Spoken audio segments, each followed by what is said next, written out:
क्या है आध्यात्म? दर्शन, चिंतन धारा, विद्या या संस्कृति की परंपरागत विरासत। आध्यात्म दर्शन यानी जीवन का शाश्वत सत्य। मानव जीवन से जुड़े शाश्वत सत्यों को जानिए और समझिए उपासक डॉक्टर सोहनराज तातेड़ से हमारे खास कार्यक्रम आत्मविज्ञान में। आत्मविज्ञान यानी सही दृष्टि, सही सोच। भाइयों और बहनों, मातृशक्ति को नमन। स्टूडियो में आपका हार्दिक स्वागत है, अभिनंदन है, सत्कार है। आत्मविज्ञान साइंस ऑफ द सोल कार्यक्रम के अंतर्गत हम आपको सही दृष्टि, सही सोच, राइट विजन, राइट थिंकिंग के तहत आपकी जो नकारात्मक सोच है, आपका जो गलत दृष्टिकोण है, आपका जो गलत चिंतन है, आपका जो मिथ्यात्व है, आपका जो मिथ्या दर्शन है, उसको हटा करके हम उसकी जगह सम्यक दर्शन, राइट विजन, सही दृष्टिकोण और आपको हम सही दृष्टि देते हैं जिससे आपकी सही सृष्टि का निर्माण होता है। ये सब हम कार्य प्रतिदिन नए नए एपिसोड्स के माध्यम से करते हैं और हर एपिसोड आत्मविज्ञान को सपोर्ट करता है और आत्मविज्ञान के केंद्र के अंदर आत्मा है। जहाँ पर आत्मा होती है वहाँ सब कुछ है और जहाँ पर आत्मा नहीं होती है वहाँ राम नाम सत्य होता है। तो आप स्वयं समझ सकते हो कि आत्मा की कितनी वैल्यू है। तो आज हमारा बहुत ही सुंदर विषय है कि स्वाध्याय किसका करें। भाई और बहनों, स्वाध्याय का हम संधि विच्छेद करें। 100+ अध्याय, स्वयं का अध्ययन करना, खुद का अध्ययन करना। खुद कौन? हमारे सामने दो महत्वपूर्ण ध्रुव है। एक तो आत्मा है जो अमूर्त है, दिखाई नहीं देता है, लेकिन उसकी हाजिरी से ये शरीर मिश्र चेतन हो जाता है। मनुष्य का नहीं, 84 लाख जीवा योनि प्राणी मात्र का जो शरीर है, चाहे वो एकेंद्रीय हो, द्वेंद्रीय हो, त्रिएंद्रीय हो, चतुरेंद्रीय हो, पंचेंद्रीय हो, नर गति हो, तिर्यज गति हो, मनुष्य गति हो, देव गति हो, हर एक किसी का शरीर आत्मा की हाजिरी से, आत्मा की उपस्थिति से वो मिश्र चेतन होता है और वो चेतनवत जो है क्रियाकलाप करता है। अब देखिए, दो तत्व आ गए। हमारा शरीर, उसके अंदर आत्मा भी है और ये शरीर दिखाई देता है और ये शरीर है मन वचन काया, 3 बड़े इंस्ट्रूमेंट्स जिनको योग कहा जाता है। इसके माध्यम से जीवन भर प्रवृत्ति करता है। तो अब प्रश्न ये है कि दोनों चीजें आपकी है, शरीर भी आपका है, आत्मा भी आपका है, लेकिन इन दोनों में से स्थायी कौन है? इन दोनों में से फॉरएवर रहने वाला, भूत, भविष्य और वर्तमान में रहने वाला स्थायी तत्व कौन सा है? क्योंकि टेम्परेरी के साथ हम जुड़े रहेंगे तो हमारी टेम्परेरी प्लानिंग होगी और टेम्परेरी प्लानिंग होने से वह हमें फिर प्लानिंग दूसरी बदलनी पड़ेगी। जैसे किराए का मकान होता है, वो बार बार खाली करना पड़ता है, और स्वयं का मकान होता है तो हम जिंदगी भर नहीं, हमारी कई जनरेशन जो है उसके अंदर बसर करती है। तो हमें अपने स्वयं के मकान में रहना है, अपने स्वयं का अध्ययन करना है, परमानेंट तत्व का अध्ययन करना है। तो परमानेंट तत्व है वो आत्मा है और शरीर है ये पूर्व जन्म के कर्मों के भुगतान के लिए मिला है। पूर्व जन्म के अंदर जो आज ये सोहनराज तातेड़ रूपी जो पुतला है, पूर्व जन्म के अंदर मोहनराज था। तो मोहनराज ने जो जो कॉजेस डाले हैं आत्मा की हाजिरी से, और जैसे भी अच्छे या बुरे कॉज पड़े हैं पुण्य और पाप के रूप के अंदर, वह इस जन्म में सोहनराज को द्रव्य कर्म के रूप के अंदर वो मिले हैं और इसका भुगतान जो है इसको करना है। इसका सारा सुख दुख की अनुभूति सोहनराज करेगा। तो मोहनराज ने तो चार्ज किया और डिस्चार्ज है सोहनराज कर रहा है। और अब ये सोहनराज भी वही काम करेगा कि मन वचन काया की 3 बैटरी हैं, फिर चार्जिंग चालू होगी। तो सोहनराज ने जो भी अच्छा या बुरा चार्ज किया है तो आगे जाकर के यशवंत राज आने वाले समय में यशवंत राज जो है उसका भोग करेगा। यानी ये जो भाव कर्म सोहन राज ने एकत्रित किए हैं, चार्ज किए हैं कॉजल बॉडी के रूप में, एक कॉज को कॉज कहते हैं, एक भाव को कॉज कहा जाता है, और जिंदगी भर बहुत से भाव इकट्ठे हो जाते हैं, वह कॉजल बॉडी कहलाती है। और इस जन्म की जो कॉजल बॉडी है वो भाव कर्म है, और आने वाले जन्म में जो यशवंत राज के रूप में जो नया शरीर मिलेगा तो वह जो है वह द्रव्य कर्म के अंदर जो है बदल दिए जाएंगे। तो ये सोहन राज रूपी पुतला है, जो ये शरीर है, ये रिलेटिव है, और ये पूर्व जन्म के कर्मों के भुगतान के लिए, हिसाब के लिए इसको मिला है, और ये टेम्परेरी है। जितना आयुष्य कर्म का हिसाब है उससे अतिरिक्त एक सांस भी सोहन राज नहीं ले सकता। सोहन राज तो प्रकृति के ताबे है, कुदरत के ताबे है, और कुदरत ये कहती है कि जब मैं किसी को जन्म दे देती हूँ तो मेरी रचना उस पर लागू होती है, और रचना के साथ साथ में कुदरत का कानून लागू होता है। कुदरत का कानून ये कहता है कि जो जीव पूर्व जन्म के अंदर जैसे जैसे भाव कर्म करके लाता है और इस जन्म में वो द्रव्य कर्म के रूप में उसको शरीर मिलता है, तो जैसे जैसे उदय काल आता है, जैसा जैसा प्रारब्ध होता है, जैसा जैसा रिजल्ट होता है, जैसा जैसा परिणाम होता है, उसी के अनुरूप मैं तो जो है कुदरत कहती है मैं तो संजोग जुटा देती हूँ। कोई अगर मान लो निमित्त जिसके साथ कार्यकलाप होता है तो वह निमित्त खड़ा कर देती हूँ, और अगर इसको जो वेदनीय कर्म भुगतना है तो इसके शरीर के अंदर व्याधि खड़ी कर देती हूँ। संजोग जुटाने का काम सब मेरा है। इसीलिए कुदरत कहती है कि मेरी रचना और मेरे कानून के तहत मैं ही करता हूँ, अन्य किसी को कर्ता बनने की मैंने कोई भी पावर या पावर ऑफ पैटर्नी नहीं दी है। लेकिन मनुष्य एक ऐसा प्राणी है जो कि अपने आप को परमानेंट मान लेता है, और परमानेंट को मान करके वो कहता है कि मैंने किया। कुदरत कह रही भाई मैंने तुझे कोई पावर नहीं दिया और तू जो है वो कर्ता बन गया है, तो ये अज्ञान हो गया। ये अज्ञान रूपी वेल्डिंग के कारण ये भव भवांतर के अंदर शरीर आत्मा का संबंध चलता रहता। तो हम बात कर रहे थे स्वाध्याय की, दो तत्व हमारे सामने चल करके आए, शरीर और आत्मा। तो हम परमानेंट तत्व का जो है अध्ययन करें। स्वाध्याय का अर्थ होता है आत्मा का अध्ययन करना, आत्मा की जानकारी करना, और सम्यक दर्शन का मतलब होता है, दर्शन का मतलब देखना। मैं आपको देख रहा हूं तो प्रथम दृष्टवा जो देखा जाता है वो दर्शन कहा जाता है, और उसके बाद के अंदर उस व्यक्ति के बारे में, उस वस्तु के बारे में विशेष जानकारी डिटेलिंग की जाती है, वो सम्यक ज्ञान कहलाता है। और हमने जो भी सम्यक ज्ञान किया उसको चरित्र में डालते हैं तो वह सम्यक चरित्र होता है। और चौथा रास होता है सम्यक तप। हमने जीवन के अंदर कोई अच्छाई को ढाला, कोई बात को ढाला, उसके लिए जो हमें तपस्या करनी पड़ती है वो सम्यक तप कहलाता है। तो भाइयों और बहनों, हम स्टार्ट हुए थे सम्यक दर्शन से। आत्मा को जानने के लिए आत्मा का सम्यक दर्शन करना है कि जो इस शरीर के अंदर विद्यमान मेरी आत्मा है वह अरूपी है, वह अजर है, वह अमर है, वह अविनाशी है, वह अनंत ज्ञान वाली है, वह अनंत दर्शन वाली है, वह अनंत शक्ति वाली है, वह अनंत सुख का धाम है, वह अजर है, अमर है, और रंग नहीं, गण नहीं, रंग नहीं, गंध नहीं, वर्ण नहीं, और कोई भी सुगंध दुर्गंध कुछ भी नहीं है। वह तो शाश्वत सच्चिदानंद है आत्मा। सत का मतलब अविनाशी, जो कि कभी विनाश नहीं होती है, और चित का मतलब ये ज्ञान दर्शन वाली है, और आनंद इसका लक्षण है। ऐसी मेरी आत्मा, ऐसे आत्मा के असंख्य गुण हैं, उनका अध्ययन करना वो स्वाध्याय कहलाता है। आज इस दुनिया के अंदर हजारों तरह की विद्या है। पहले लिमिटेड विद्याएं होती थी, लेकिन अब ग्लोबलाइजेशन युग के कारण एक एक विद्या के अंदर इतना स्पेशलाइजेशन हो गया। फिजिक्स हो गई तो फिजिक्स की सैकड़ों सैकड़ों ब्रांच हो गई, केमिस्ट्री की सैकड़ों ब्रांच आ गई, मैथमेटिक्स की सैकड़ों ब्रांच आ गई, मेडिकल साइंस की सैकड़ों ब्रांच आ गई, फिलोसॉफी, योग और एजुकेशन की सैकड़ों ब्रांच आ गई, और उसके साथ में इंटरडिसिप्लिनरी और जुड़ गई। इस तरीके से करके ज्ञान ने बहुत विस्तार ले लिया है।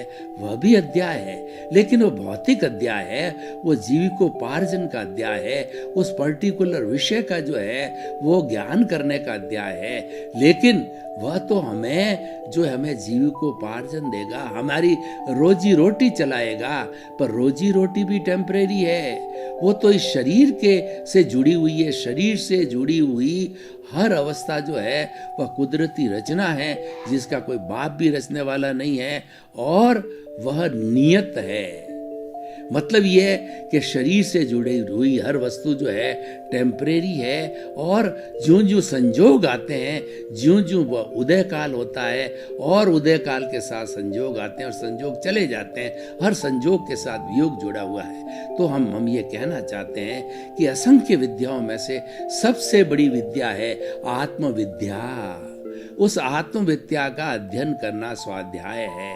जब हम आत्मस्मरण करते हैं, आत्मा का अध्ययन करते हैं, तो आत्मा की विस्तृत जानकारी करते हैं। आत्मा की विस्तृत जानकारी करने से हमको क्या लाभ होता है?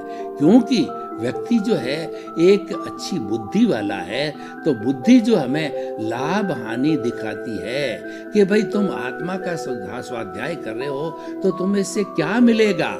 आत्मा का स्वाध्याय धर्म की कोटि के अंदर आता है, और धर्म एक अमृत है, एक चिंतामणि रत्न है, एक पारसमणि है, एक कामधेनु है, एक नंदनवन है, क्योंकि सब कुछ इसमें से निकलता है। जे एगे जाने ते सब्बे जाने, जे सब्बे जाने ते एगे जाने। जिसने एक आत्म तत्व को जान लिया उसने संपूर्ण ब्रह्मांड को जान लिया, और जिसने संपूर्ण ब्रह्मांड को जान लिया उसने एक आत्म तत्व को जान लिया। यानी आत्म तत्व है संपूर्ण ब्रह्मांड का प्रतिनिधित्व करता है, और संपूर्ण ब्रह्मांड में सबसे बड़ा ताकतवर तत्व है वो आत्मा है। और आत्मा की हम बात करें तो वो 84 लाख जीवा योनि जो उत्पत्ति स्थान है, उन उत्पत्ति स्थान के अंदर असंख्य आत्माएं जन्म लेती है, और कर्मों के अनुरूप उनको शरीर मिलता है, और कर्म भोगती है। वो भी इस ब्रह्मांड के अंदर भोगती है, इसी ब्रह्मांड में जन्म लेती है, इसी ब्रह्मांड में कर्म भोगती है, और इसी ब्रह्मांड के अंदर वो विलीन हो जाती है। तो वो ऐसा हमारा जो आत्म तत्व सब में एक सा है।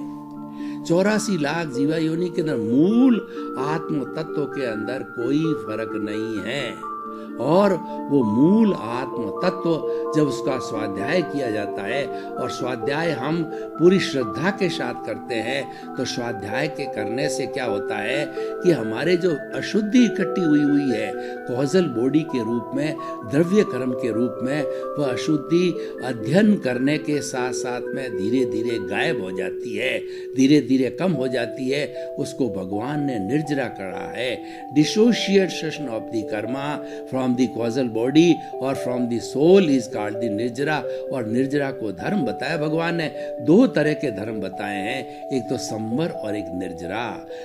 संवर धर्म क्या है कि ये हमारी जो कॉजल बॉडी है वो कर्मों के लगातार आते रहने के कारण, दरवाजा खुला रहने के कारण, वो रास्ता खुला होने के कारण आश्रव आता रहता है। ये कॉजल बॉडी का घनत्व वॉल्यूम बढ़ता जाता है, और जब तक हम उस आश्रव को बंद नहीं करेंगे तब तक इसका वॉल्यूम नहीं घटेगा, और जब इसका वॉल्यूम नहीं घटेगा तो आत्मा ऊर्ध्वमुखी नहीं हो सकती, और ऊर्ध्वमुखी होकर के जो इसका अल्टीमेट डेस्टिनेशन जो है सिद्ध बुद्ध मुक्त होना है वह नहीं हो सकता। तो उसके लिए संवर करना जरूरी है। संवर का मतलब यह है कि हमारे भीतर जो कर्मों का आने का द्वार है उसको हम परमानेंट बंद कर देते हैं। परमानेंट बंद कब होता है? आत्म स्वरूप की जानकारी करने से, धर्म करने से वो हमारा आश्रव जो है बंद हो जाता है, और उसकी तरफ से संवर हो जाता है। संवर का अर्थ होता है आने वाले कर्मों को रोकना। और सबसे बड़ा संवर ये है कि 84 लाख जीवा योनि प्राणियों के अंदर किसी को मेरे द्वारा कोई तरह का दुख न हो, कष्ट न हो। हे मेरे भीतर विराजमान शुद्ध आत्मा भगवान, मुझे ऐसी शक्ति दो, जागृति दो, मैं किसी को मेरे द्वारा दुख न हो। ये सबसे बड़ा संवर है। और दुख देना ही सबसे बड़ा पाप है और दुख देना ही कर्मों का बंधन है। और किसी के प्रति हम न तो सुख की बात करते हैं न दुख की बात करते हैं, यानी हम शुभ और अशुभ से बढ़ करके और शुद्ध की बात करते हैं, यानी 84 लाख जीवा योनि प्राणियों के भीतर विराजमान शुद्ध आत्मा भगवान को निर्दोष दृष्टि से दर्शन कर उनको नमन करते हैं। शुद्ध अवस्था में हर एक के अंदर वही आत्मा स्वरूप को हम देखते हैं, चाहे चींटी है, चाहे बिल्ली है, चाहे गाय है, भैंस है, चाहे कुत्ता है, चाहे शेर है, चाहे डायनासोर्स है, चाहे राम है, चाहे कृष्ण है, चाहे मैं हूँ और चाहे आप हो, उसमें सभी में वही शुद्ध मूल आत्मा का हम दर्शन करते हैं। ये हमारा सबसे बड़ा स्वाध्याय है, ये हमारा जो है सबसे बड़ा संवर है और यही हमारी सबसे बड़ी साधना है और यही हमारा सबसे बड़ा तप है। यानी स्वाध्याय ही एक बड़ा तप है। ये दार्शनिक दृष्टि से स्वयं के गुणों की भजना करना, स्वयं के गुणों को याद करना।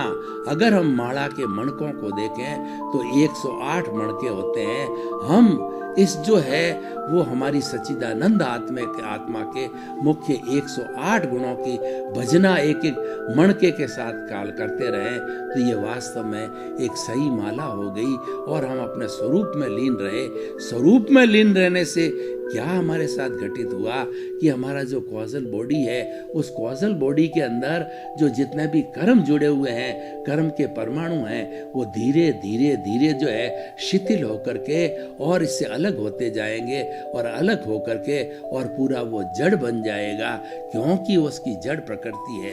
कर्म जो है जड़ है, पौद्गलिक है, चतुस्पर्शी है और धीरे धीरे वह विलग होकर के बिखर करके फिर हमारे इस कॉस्मोस के अंदर चले जाएंगे और फिर किसी दूसरे प्राणी के लिए वो चतुस्पर्शी पुनः काम आएंगे। ये सर्कल चलता रहता है। इसीलिए कहा जाता है कि इस ब्रह्मांड के अंदर चाहे भूत भविष्य और वर्तमान के अंदर जितने भी 84 लाख जीवा योनि और जितना भी जितना भी जड़ तत्व मौजूद है, उसकी एनर्जी न घटती है न बढ़ती है, हर क्षण एक सी एनर्जी रहती है। और वैज्ञानिक लोगों ने भी कहा है कि ब्रह्मांड में जो एनर्जी है वो E=mc²।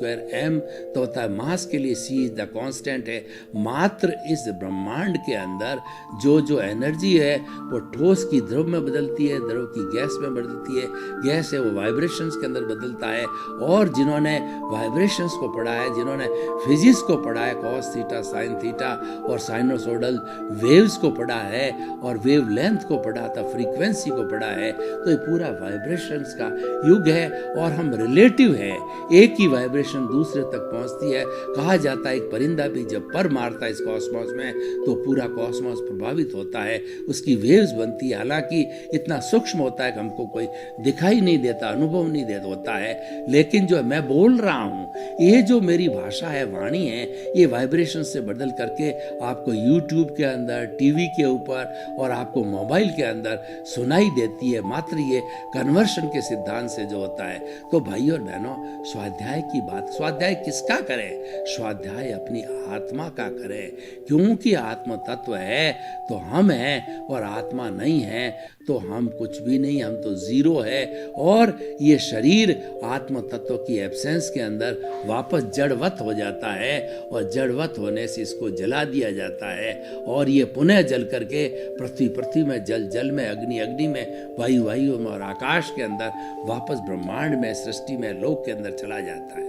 तो भाई और बहनों, आज अगर मैं इस एपिसोड को जो है ऑडियंस के सामने रखना चाहूँ, ओपन टू द सेशन करना चाहूँ, ओपन टू द ऑडियंस करना चाहूँ और इसकी रिलीवेंस, इसकी सामाजिक उपयोगिता, इसकी प्रासंगिकता और इससे क्या लाभ होगा व्यक्ति को, समाज को, विश्व को, तो मैं ये कहना चाहूँगा कि अगर व्यक्ति आत्म तत्व की अवधारणा को समझे, आत्मा के सिद्धांत को समझे, तो वह कभी भी गलत कार्य नहीं करेगा। और आज के परिप्रेक्ष्य के अंदर जितने भी अपराध चल रहे हैं, जितना भी करप्शन, असंवेदनशीलता, आतंकवाद और हिंसा और क्या बतावें, इतना कार्य चल रहा है, वो सब इसीलिए चल रहा है कि व्यक्ति आत्म तत्व को भूल गया और मात्र जड़ से जुड़ गया।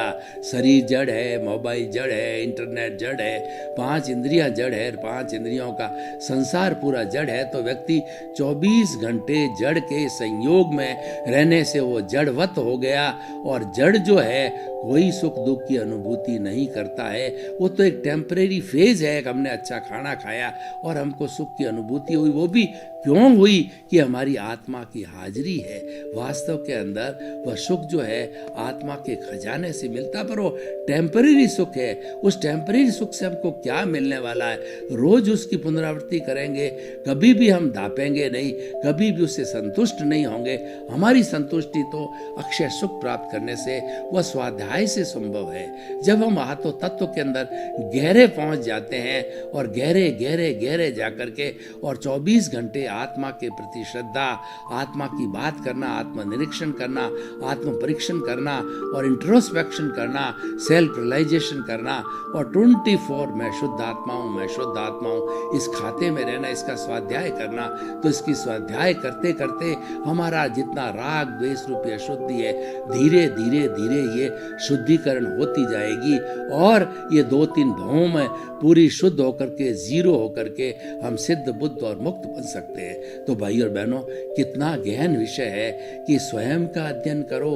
स्वयं का अध्ययन करने के लिए हमको बाह्य जगत से भीतरी जगत में जाना होगा, क्योंकि बाहरी जगत के अंदर तो सारा जड़ का चिंतन है, सारा जड़ का स्वाध्याय है। चाहे कॉलेज में पढ़ो, स्कूल में पढ़ो, चाहे कुछ भी सुनो, वो तो सारा जड़ का स्वाध्याय है। जो अगर आपको आत्म तत्व का स्वाध्याय करना, आत्मा तत्व के बारे में विशेष जानकारी करनी, उसके प्रति श्रद्धा करनी, तो आपको भीतर जाना पड़ेगा, क्योंकि भीतर का साम्राज्य है वो प्रभु का साम्राज्य है। और भीतर हमारे जो है वो कहना चाहिए अवचेतन मन है हमारा, और तेजस शरीर है। और ये तेजस शरीर विश्व की सबसे बड़ी फैक्ट्री है और उसी से ही सारी दुनिया जो ये बनी है। और विश्व के अंदर तेजस शरीर और कौशल, तेजस शरीर और हमारा जो अवचेतन मन से बढ़ के कोई बड़ी बड़ी फैक्ट्री नहीं है, जहाँ पर प्रोडक्शन होता है, जहाँ पर रूपांतरण होता है, जहाँ पर हम सारी लेशियाएँ आती है। वो लेशियाएँ जो है बदल बदल करके हमारे एंडोक्राइन ग्लैंड्स के अंदर लिक्विड बनती है, और लिक्विड जो है वो हमारे चेतन मन तक पहुँचता है एंडोक्राइन ग्लैंड्स के माध्यम से।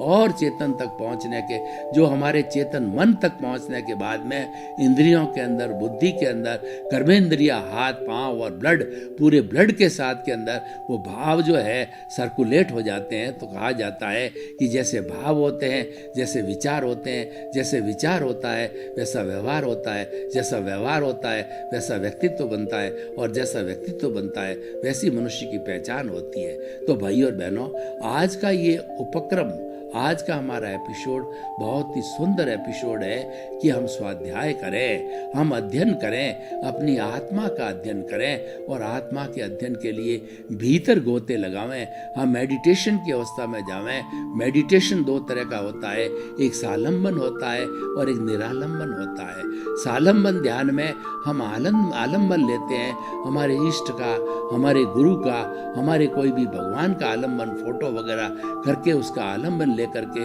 उसके गुणों की भजना करते हैं, क्योंकि वह भी शुद्ध आत्मा तत्व जो है वो मुक्ति को चला गया। जैसे तीर्थंकर है, 24 तीर्थंकर मुक्ति को चले गए हैं, और वर्तमान के जो भगवान सिमंदर स्वामी हैं उनको भी फोटो रख करके उनके गुणों की भजना करें, तो वो भी ईश्वर है ऑलरेडी।